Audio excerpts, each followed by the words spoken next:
지난 시간에 맹인되었던 사람이 눈을 뜨고 그가 예수님을 구주로 점점 깨닫고 시인하게 되는 그 과정을 설명을 드렸습니다.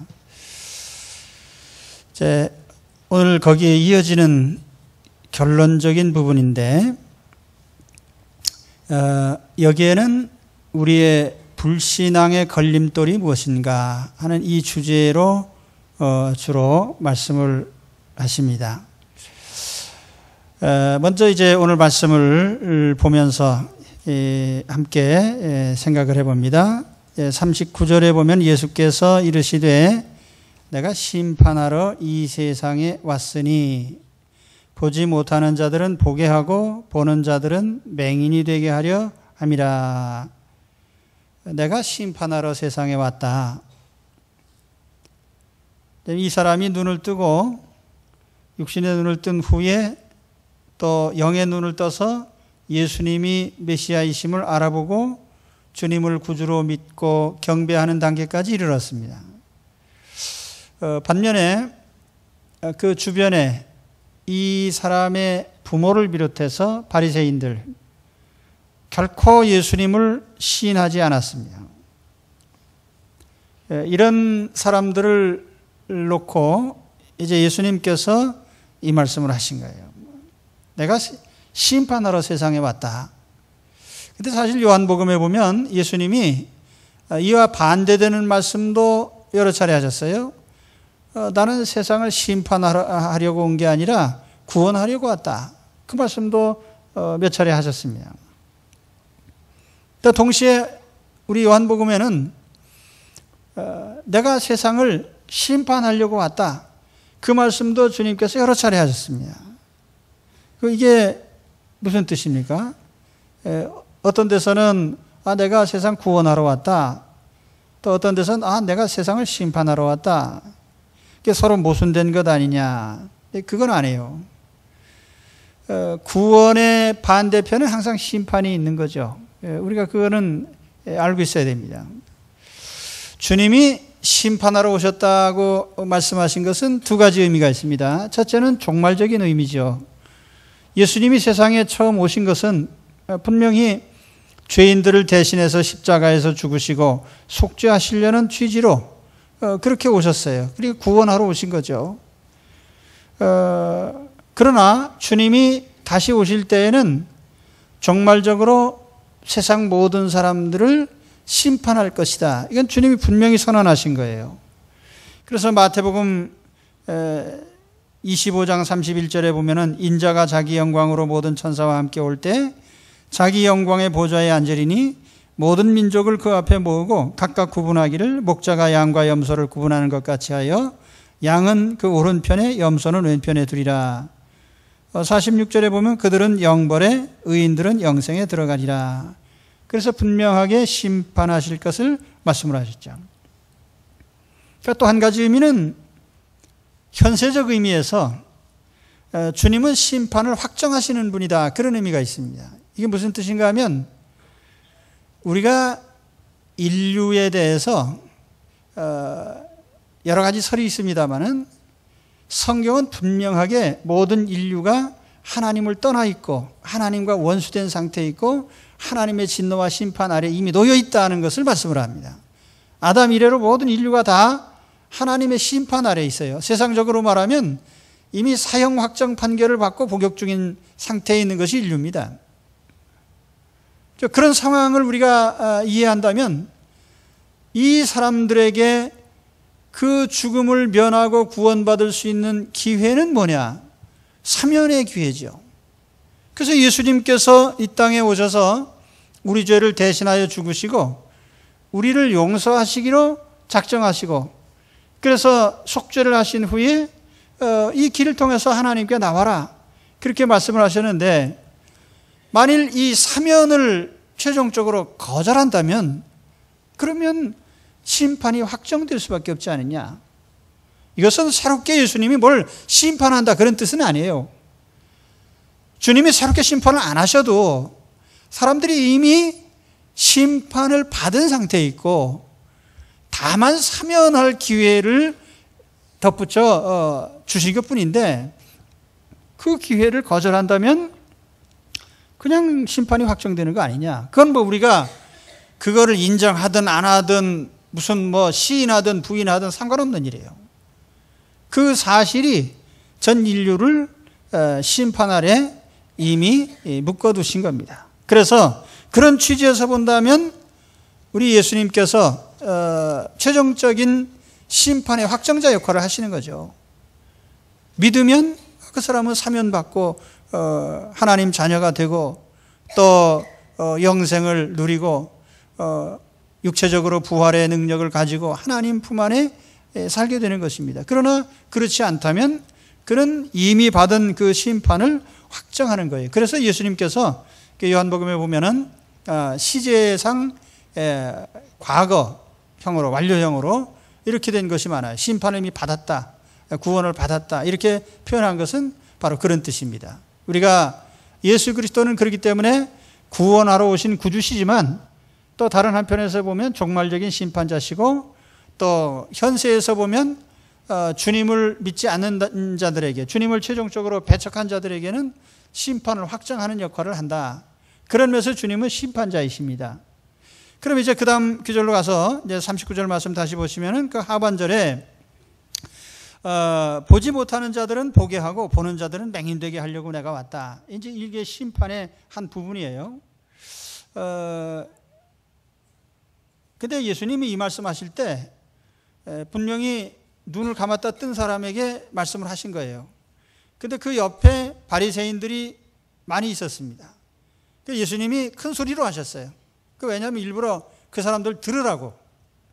그랬더니 바리새인들이 듣고 나서 언짢아 가지고 40절에 보시면은 바리새인 중에 예수와 함께 있던 자들이 이 말씀을 듣고 이르되 우리도 맹인이냐? 그러면서 반발을 합니다. 야, 우리가 뭐 눈 감은 사람이냐?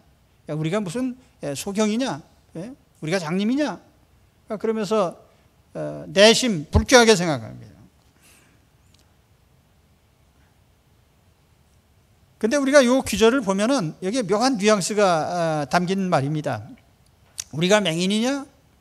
또 너희가 눈 감았다고 하면 차라리 나을 텐데 눈 떴다고 하니까 너희들은 죄 가운데 여전히 있으리라. 이 대화 속에 보면은 이것이 육신의 눈에 관한 것인지 영의 눈에 관한 것인지 서로 그 사실을 인지하고 있는 것인지, 다시 말하면은 예수님께서 야 너희 눈 감았다 그랬을 때 이게 육체적인 눈을 가리키지 않고 영적인 눈을 가리킨 것이라는 그런 감을 이 바리새인들이 이미 느끼고 있었단 말이에요. 그런데 짐짓 또 이들은 육체적인 말로도 표현하고 영적인 의미가 함축된 말로도 또 표현을 합니다. 이게 이중적인 의미가 담긴 말이에요. 야 우리가 장님이냐 하는 말은 육체적으로 우리가 눈이 멀쩡히 떠 있는데 우리가 무슨 장님이냐 하는 의미도 있지만은 영적으로 보면 우리가 도대체 모르는 게 뭐냐? 이 세상에 영적으로 우리보다 더 밝은 지식을 가지고 있는 자들이 누구냐? 이런 취지도 여기에 담겨 있는 것입니다. 그래서 41절에 보면은 예수님께서 이르시되 너희가 맹인이 되었더라면 죄가 없으려니와 본다고 하니 너희 죄가 그대로 있느니라. 너희가 차라리 솔직하게 하나님 우리는 영적인 눈이 감겨 있어서 하나님을 잘 모르고 메시아도 잘 모르고 알아보지도 못했고 또 우리는 영적 세계를 잘 모릅니다. 그러니까 우리의 영의 눈을 뜨게 해주세요 라고 했더라면 솔직하게 그렇게 말하면 그들이 주님을 영접하고 하나님의 자녀가 되었을 텐데, 그러지 않고 우리는 하나님 말씀도 잘 알고 선지자도 알고 메시아도 우리가 알아볼 수 있는데 우리를 왜 눈 감았다고 하느냐? 그러니까 예수님께서 네가 본다고 하니까 영의 눈을 떴다고 하니까 너희들에게는 메시아가 알아볼 수도 없고 그 상태에서 그냥 구원도 못 받고 죄 가운데 죽어가는 거 아니냐? 그런 취지의 말씀이에요. 여기 이 사람들과 대화를 이렇게 보면은 이 사람들에게 가장 큰 고질병이 뭔지를 분명히 알 수가 있어요. 자기들만이 가지고 있는 어떤 아집과 일종의 완고한 고집을 볼 수가 있습니다. 과거 출애굽 시대에 이스라엘 사람들을 붙잡고 있던 애굽의 왕이 바로입니다. 바로. 우리 성경에 바로 그렇게 되어 있는데 바로라고 이렇게 발음을 했는데 사실 파라오예요. 파라오. 그 파라오의 성격을 규정하는 딱 한 가지 단어가 나옵니다. 출애굽기에 읽다 보면 파라오가 나올 때마다 거기에 이제 수식어가 하나씩 붙어요. 파라오의 성격 어떻습니까? 파라오 하면 떠오른 게 뭐죠?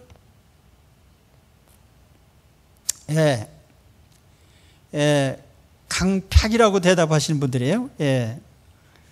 파라오의 성격은 강팍함입니다. 이 강팍, 그래서 발음도 좀 힘든데, 그 새로 개역 개정판에 보면은 강팍함이라는 이 단어를 완악함 혹은 완고함 이렇게 이제 번역을 합니다. 완악함, 고집이 세다. 달리 말하면 우리를 신앙에 이르지 못하게 하는, 예수 그리스도를 믿지 못하게 하는 가장 큰 우리의 고질병이 뭐냐면 완악함이라는 거예요. 고집, 아집. 불교에서도 사실은 이 아집의 문제를 우리가 멸하여야 도에 이른다고 가르칩니다. 이 인간의 아집과 고집, 참 신앙의 원수죠. 여기 오늘 본문에 보면은 두 부류의 이 아집의 사람들을 볼 수가 있습니다. 하나는 이 맹인의 부모님들, 또 한 부류는 바리새인들이에요. 그런데 이 두 부류의 사람들이 특징적으로 그 아집을 보여주고 있어요.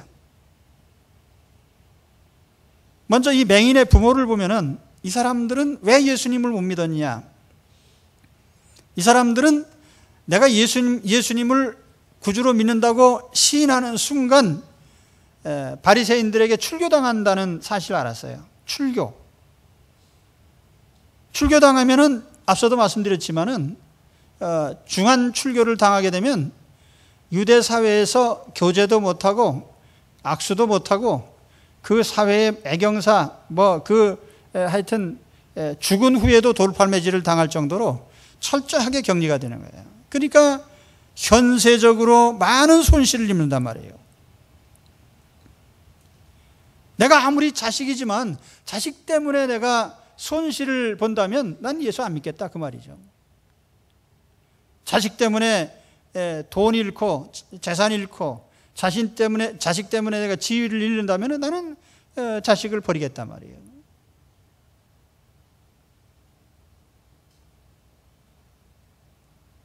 그런데 이 모습이 사실은 현대인의 특징을 가장 잘 보여주는 겁니다.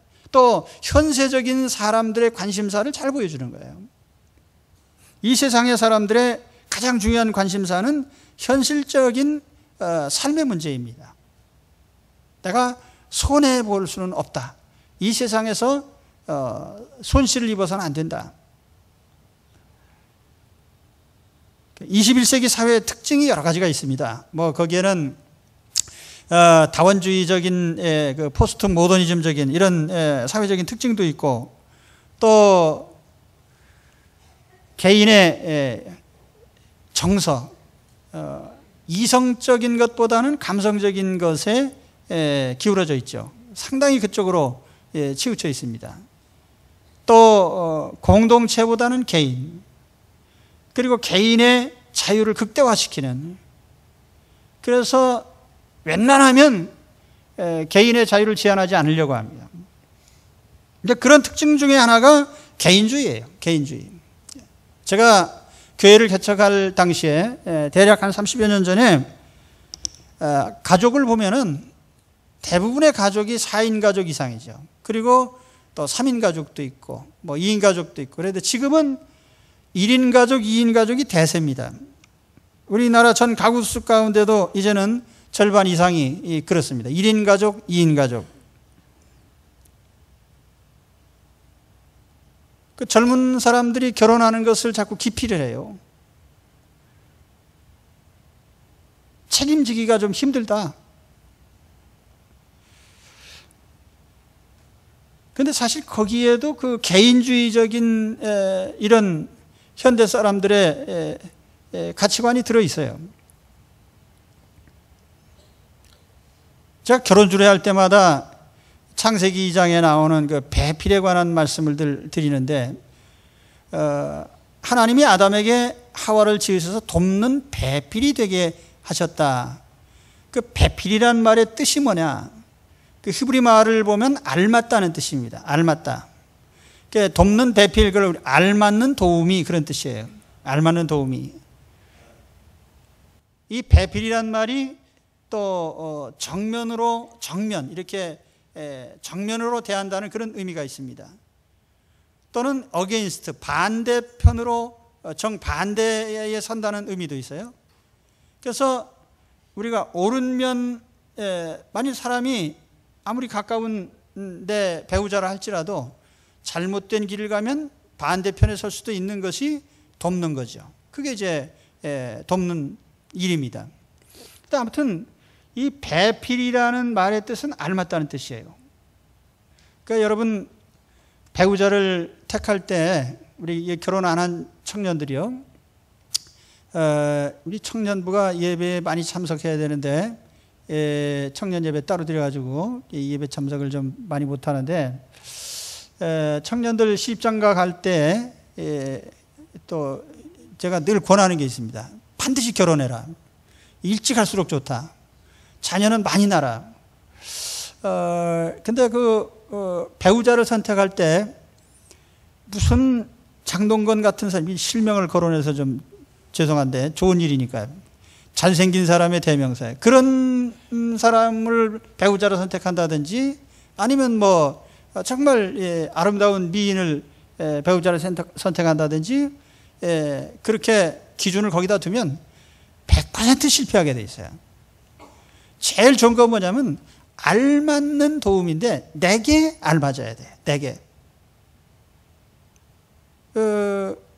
그래서 그 결혼 생활을 하다 보면은, 아, 하나님이 이래서 짝지어 주셨구나 하는 걸 깨달을 때가 많이 있습니다.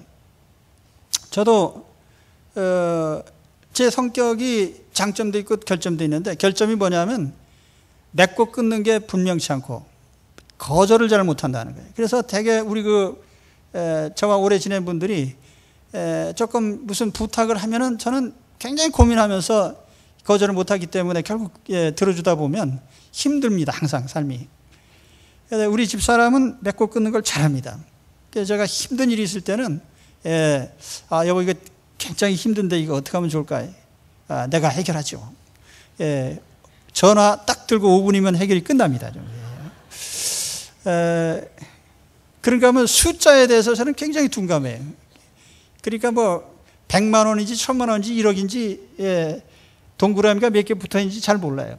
그래서 이 숫자 개념을 저는 잘 모르는데, 또 반대로 또 집사람은 정확하게 그 숫자에 대해서 아주 정확하게 계산합니다. 그러니까 나는 아주 그런 방면에서는 큰 도움을 받고 있는 거예요. 도움이. 항상 또 아무튼 돕고 있다 그 말이에요.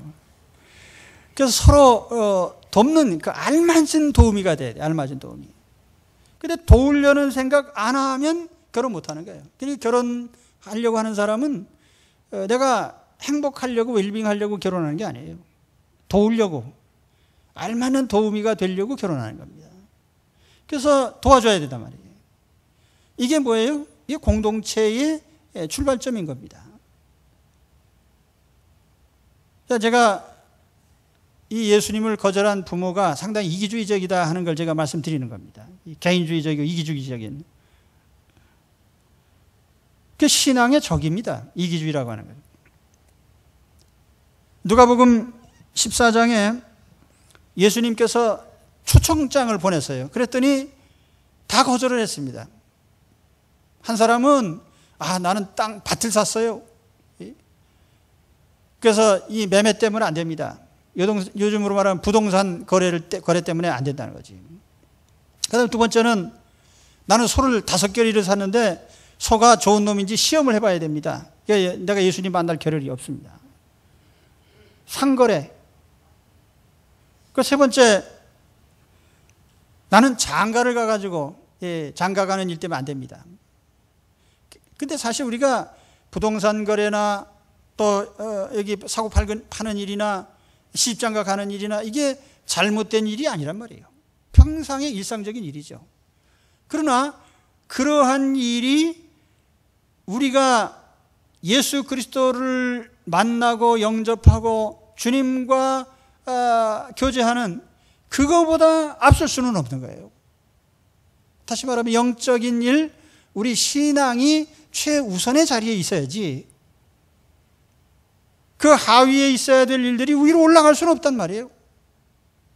그래서 예수님께서 우리에게 하신 말씀이 마태복음 그 산상수훈의 가장 중요한 귀절 중에 하나가 마태복음 6장 33절인데 거기 주님이 뭐라고 말씀하냐면 그런즉 너희는 먼저 그의 나라와 그의 의를 구하라.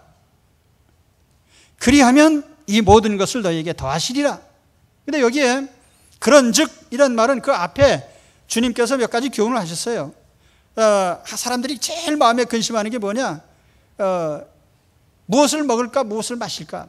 의식주의 문제예요. 그래서 주님께서 저 공중에 새 봐라. 누가 먹여주나? 참새 여러분 길러보세요. 참새. 난 참새 길렀다는 사람은 본 적이 없습니다. 참새라는 놈이 성질이 급해가지고 기르려고 그러면 지가 죽어버려 그냥. 근데 그 성질 급한 참새를 하나님께서 한 마리도 아니고 두 마리도 아니고 뭐 수백만 마리 다 기르시잖아요. 하나님이.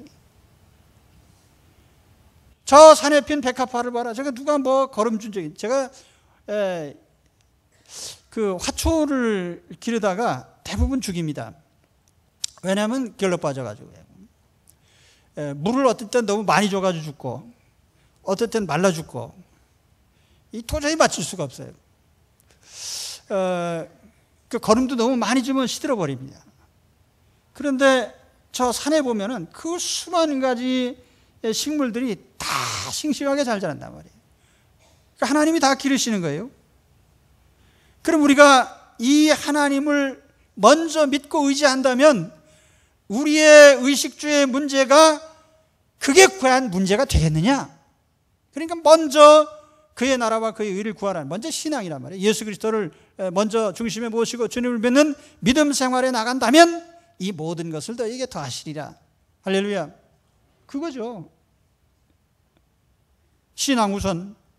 그런데 바로 이 부모는 먹고 사는 문제, 예수 믿다가 출교당하고 내가 유대사회에서 고립되고 먹고 사는 문제가 생기고 지위를 뺏기고 그러면 나는 어떡하냐? 예수 믿다가 손해보면 어떡하냐? 그래서 예수님 못 믿는 사람들이 질비하게 많아요, 세상에. 그래 오늘 여러분 지구상에 수십억의 기독교인들이 있는데 이 사람들이 다 예수 믿다가 망한다면 누가 믿겠냐 말이에요. 그러니까 걱정하지 마시고요. 물론 하나님께서 간혹 기독교 역사에 보면은 복음을 위해서 순교하는 사람들을 하나님께서 세우시고 또 그런 걸 요구하실 때도 있어요. 그러나 그 나름대로 또 감당케 하시고 기쁨으로 순교를 하지 슬퍼서 순교한 사람은 없어요. 여러분 이 개인적인 세상에서의 손실 문제 때문에 신앙을 버리진 마시기 바랍니다. 이게 가장 큰 우리 신앙의 적이에요. 교회 생활을 잘 하시다가도 세상적으로 손실을 입으면 그것 때문에 또 마음의 상처를 받고 또 그냥 멀어지고 그런 일이 없으시기를 바랍니다. 그 다음에 바리새인들인데 이 바리새인들은 무엇이 이 사람들의 신앙을 가로막았느냐? 한마디로 말하면 인간적 사상입니다. 인간의 사상. 인간의 사상이라는 것은 참 가장 큰 신앙의 걸림돌이에요. 자, 여기 나오는 이 바리새인들이 유대교적인 사상에 젖은 사람들인데 그 유대교라는 게 뭐냐? 그 어떤 분들은 유대교도 성경 믿는 거 아니냐? 한편으로 맞는 말이에요. 유대교인들도 구약 성경을 믿습니다. 근데 엄밀히 따져보면 예수님이 뭐라고 하셨냐? 마태복음에 이 사람들은 모세의 자리에 앉아서 자기들이 그 인간의 교훈으로 하나님 말씀을 대체했다는 거예요. 유대인들이 바빌론 포로 이후로 많은 연구를 하면서 성경을 연구하고 묵상하고 주석을 달고 해서 만든 것이 이제 탈무드라는 겁니다. 이 탈무드 안에 보면 거기에 이제 성경을 해석한 미슈나라는 것이 있습니다. 또 일반적인 삶의 원리들을 기록한 게마라라는 것이 있습니다. 그런데 미슈나의 내용들이 뭐냐? 그 미슈나도 또 더 자세히 보면은 유대인들이 하나님 말씀을 아주 쉽게 두 가지로 구분을 해놨어요. 하라는 것과 하지 말라는 것. 그래서 그걸 613조항으로 정리를 했습니다. 그래서 하라는 것, 하지 말라는 것 해서 613개의 율법으로 만들었단 말이에요. 우리 대한민국 헌법처럼. 이 사람들은 그것이 그 사람들의 헌법이에요. 613개 조항이. 근데 예를 들면 그 가운데 안식일에 관한 규칙, 우리 성경에 보면은 출애굽기와 신명기에 안식일을 구별하여 거룩히 지키라는 그 말씀이 제4계명이 짧게 몇 절로 기록되어 있습니다. 그런데 유대인들은 이것을 39개 항목 250가지가 넘는 그런 세치까지 해가지고 이건 아주 세세한 조문으로 묶어놨어요. 그 가운데 보면은 안식일 날 노동을 하지 마라 하는 이 규칙 속에 바늘을 운반해도 안 돼요. 바늘. 집에서 앉는 의자를 운반해도 안 되는 거예요. 침대를 운반해도 안 돼요. 그러니까 여러분 유대인 같으면 안식일 날 집 정리하면 절대로 안 되는 거예요. 그 안식일 날 이 스위치도 이렇게 키면 안 돼요. 그 노동이기 때문에. 안식일 날 빈대주 잡으면 안 돼요. 그냥 겨가드는 거 봐야지. 예. 그게 이제, 그러면 성경에 어디 그런 말씀이 있냔 말이에요. 그 안식일을 지키라고 하는 하나님의 의도를 완전히 인간적인 규칙으로 왜곡을 시킨 거예요. 그러니까 예수님이 안식일 날 이 눈 감은 사람한테 침을 뱉어서 흙을 이겨가지고 발라준 게 다 안식일 위반죄가 되는 거예요. 안식일 날은 반죽하리 말라는, 반죽을 해서는 안 된다는 그 규칙이 있거든요. 안식일 날 침을 뱉어서 반죽했으니까 이게 안식일 노동죄를 저지른 것이고, 또 어디다가 이렇게 칠하고 이래도 안 돼. 이게 노동이야. 근데 여기다 발랐잖아요. 그러니까 그런 걸 가지고 따진 게 우리가 볼 땐 그 굉장히 우스운 것 같지만은 그 유대인들의 자기들의 인간적인 계율을 위반했다 그 말입니다. 그러니까 인간의 사상이죠, 그게. 독점적으로 자기들이 가지고 있는 어떤 사상 체계를 신봉하면서 여기에 참 메시아가 다가왔을 때 그들은 그걸 도저히 받아들일 수가 없어요. 자기네 사상과 이념의 틀에 맞춰서 보니까 절대로 용납할 수가 없어요. 또 유대인들에게 있어서 구원이라고 하는 개념이 없습니다. 유대인들은. 왜냐하면 유대인들은 태어나면 저절로 하나님 자녀가 된다고 믿어요. 그래서 아브라함의 피를 물려받은 자기들은 하나님 자녀다, 선민이다. 이게 이 사람들의 기본 사상이에요. 그래서 그러면 이 사람들이 율법을 왜 지키느냐? 그러니까 유대인들이 지키는 것이 특징이 몇 가지 있죠. 안식일 지키고, 그 다음에 음식을 가려 먹고, 또 복장을 경건하게 차리고, 그리고 토라를 외우고. 자, 이 사람들이 왜 그렇게 하느냐고 물으면 우리는 세상 사람과 다른 부류의 인간이기 때문에, 선민이기 때문에 달라야 된다. 그래서 그 유대인의 모든 삶의 규칙을 규정짓는 한 가지 단어가 디퍼런스입니다. 다르다는 말이에요. 우리는 세속인과 다른 선민이다라고 하는, 그것이 그 사람들의 삶의 규칙이에요. 그런데 이런 그들의 사상과 삶의 규칙을 가지고 예수님을 볼 때, 예수님은 난데없이 와가지고 너희는 죄인이니까 구원받아야만 하나님의 자녀가 되고 천국 갈 수 있다 그러니까 우리는 날 때부터 본래 하나님 자녀인데 뭔 소리냐, 이렇게 되는 거죠. 그러니까 유대인이 왜 예수님을 배척했는지 이해가 가십니까? 이해가 되십니까? 예. 자, 이 인간의 사상이라고 하는 것은 가장 완고하고 꺾기 힘들고 두들기기 힘들어요. 그래서 불교에서도 이 아집만 멸하면 도에 이른다고 그러잖아요. 고집멸도. 예?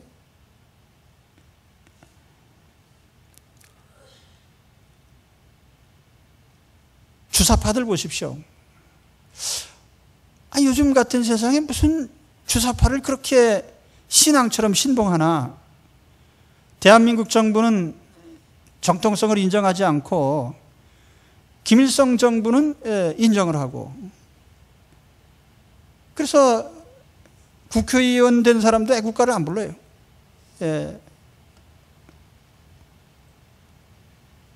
대한민국의 정통성은 부인하고 북한 정권은 인정하고, 자본가들의 제국주의는 투쟁하고 타도해야 되는데 3대 세습 김일성 왕조는 결코 비난해서는 안 되고, 어떻게 그런 사상을 가질 수가 있습니까? 대한민국의 인권은 대통령을 제멋대로 욕하고 삿대질하고 그래도 되고, 김일성 세습 그 왕조는 욕해서는 절대로 안 되고, 백성을 굶어 죽이고 도탄에 빠지게 한 분명히 그것을 잘못을 지적하면 안 된단 말이에요. 어떻게 그런 논리가 가능하냐? 그들의 이념에 있는 거예요. 이념. 그들의 사상. 이 산업 자본주의가 시작이 되고 자본가들이 이 새로운 제국주의를 만들었다는 거죠. 이거 투쟁해가지고 타파해야 된다는 거예요.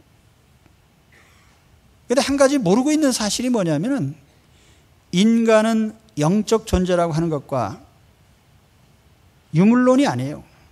영혼이 가장 중요한 것이고, 인간은 영적인 면이 그 삶을 좌우하는 것입니다. 이게 하나님이 창조하신 인간의 모습이고, 또 한 가지는 모든 인간 사회의 불평등과 부조리의 가장 근본 원인은 인간 자신의 죄악성에 있는 거예요. 이게 성경을 읽다 보면은 가장 중요한 핵심적인 문제입니다. 인간의 죄악성. 그러니까 공산주의를 하든 자본주의를 하든 아무 상관이 없어요. 똑같이 악해지는 거예요. 그러니까 미국도 국민소득 1만 달러 넘어가면은 지상 천국이 될 줄 알았는데 웬걸, 빈부격차가 더 심해지고 점점 살기 좋은 나라가 아니라 점점 불행한 나라가 되잖아요. 공산주의는 이미 50년 실험해가지고 망한 건 우리가 다 아는 사실이고요. 그 왜 그래요? 인간이 약하기 때문에. 어떤 시스템 제도를 만들어 놔도 악한 인간의 본성 속에서 또 거기에 죄악된 무리들이 나오고 세상의 지배권을 차지하고 특권을 누리고 그렇게 되는 거예요. 이 세상의 특권층이라는 것이 사라지는 게 아니에요. 계속 또 다른 형태로 나타나는 거예요. 인간의 죄악성이 문제예요.